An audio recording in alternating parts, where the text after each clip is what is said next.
Hello and welcome to the Membrane Structural and Functional Biology group. My name is Martin Caffrey.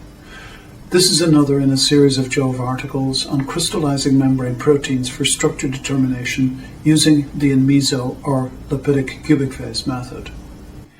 In the first article, JoVE 1712, we demonstrated how the protein-laden cubic phase is prepared and how the viscous and sticky mesophase is dispensed manually into glass sandwich plates for crystallization trials.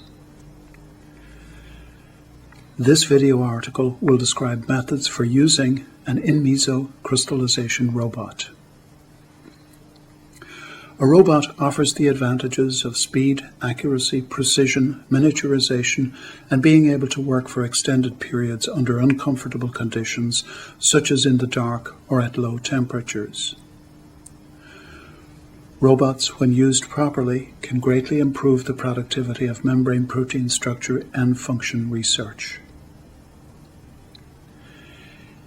In this video article, we demonstrate the use of 3 commercially available robots.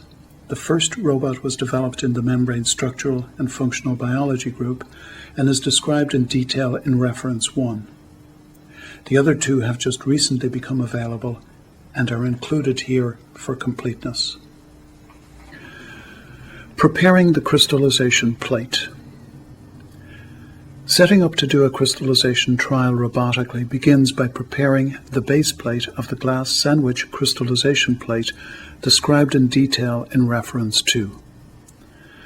The base plate must first be silanized, and the perforated double stick spacer that creates the wells must be applied to the plate.